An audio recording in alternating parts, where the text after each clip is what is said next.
I would love to see Steve Harvey review Eyes Wide Shut. But he keeps saying, we had a man write in. And he doesn't understand the concept of a movie. He thinks it's a letter that Tom Cruise wrote to the show. And he's like, if your woman is dreaming about other men, maybe it's time for a spa weekend. Yeah, I mean, I rewatched it twice in the last month and a half. Yeah, it's like, I wonder how much of it is derived from that, whatever that novel is. Traumnovel. Yeah, that came out in fucking 1920. You know? Yeah. But then it's also like, I wonder what the party is in that version of.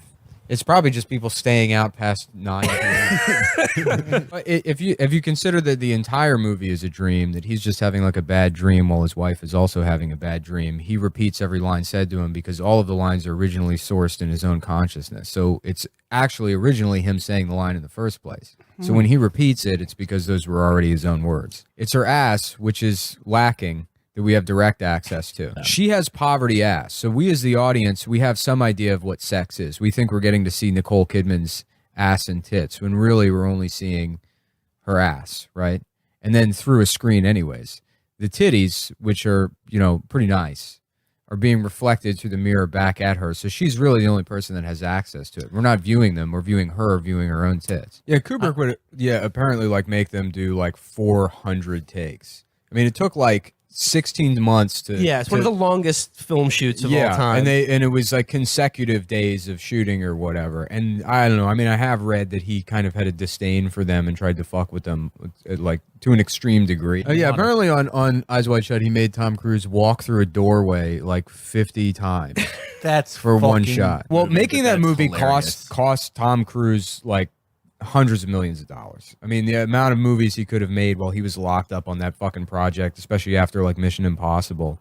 I mean, he could have been Neo, probably. Yeah. He could have been fucking in 6 different superhero movies. What's interesting too is I don't know if either of them are method actors or not, but that movie destroyed their marriage. Yeah. And the scenes where they're fighting, I mean, it still seems like bad acting. Yeah. So you can tell prior to that movie, they probably didn't have disputes.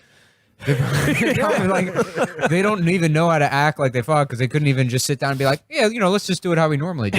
Yeah, through pheromones. The first time. They would just. This is the first time they've ever had to communicate verbally. Leak weird chemicals and they have they hook themselves up to multimeters and read voltages to figure out what moods are in, which leans into the dream thing because it's Tom Cruise and Nicole Kidman aren't that shitty as far as acting. No, they're not. I mean, they could probably do a much better job acting high. Yeah. But, I mean, that goes throughout the entire movie.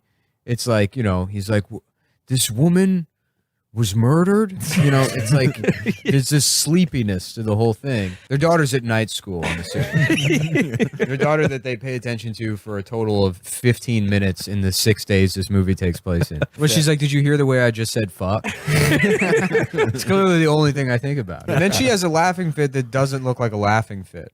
No. Yeah. No, it looks like she's having a seizure. She starts seizing and grabbing her stomach. We're bringing in Tom Myers as a consultant. Watching Tom's set, taking notes on what pot's like.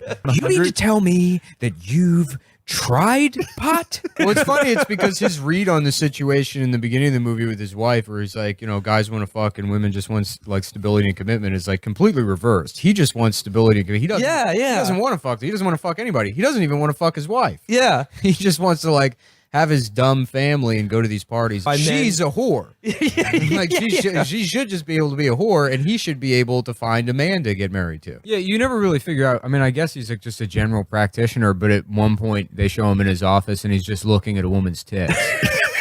And then he's like, okay, everything checks out. Got 2 nipples? Yeah. She's like, am I a bitch? He's like, I can't tell you. Yeah, what's that line he says? He's like, they say women only get married so they can do what they want with other men. It's like, who says that? What is that? Yeah, what saying is that? This movie. It's nice too. It's funny to imagine that character is not invited to the second party. He's just not.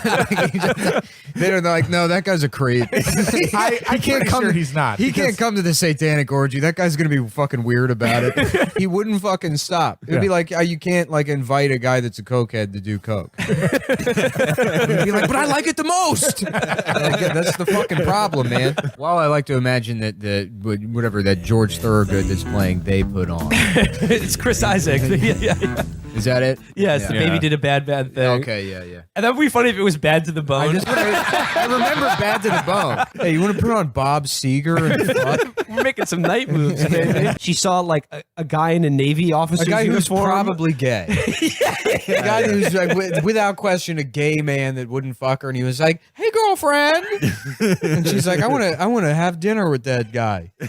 He seems fun." Yeah, and it's not like he takes the body away either. Right. No, he just shows no role. up. She's like, "I think something's wrong with my dad," and he comes over, and the dad's completely naked in the bathroom. He's like, "What? Are you okay?" And she's like, "He did a speedball. I don't know."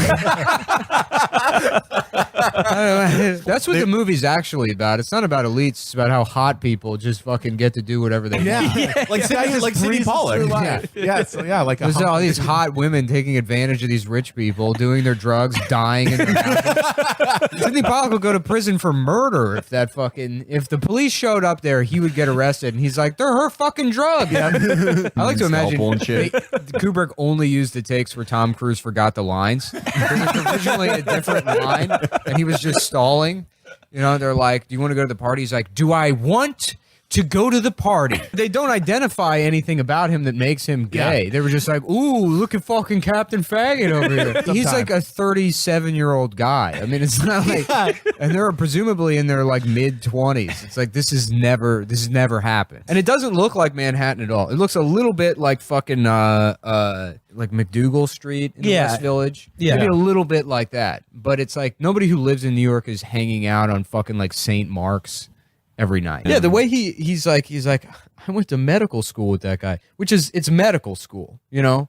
I'm sure you had friends, but it's not like... you were partying all the time. You weren't partying. This wasn't a guy you grew up with. Yeah. It's like I went to a professional postgraduate school for a while, a little bit, with this dude who left, and he's like, "Nick Cunningham, you son of a bitch." And then, like, just boys, and he's like, "Hey, I do shitty piano with this dive bar," and he's like, "I will be there for sure."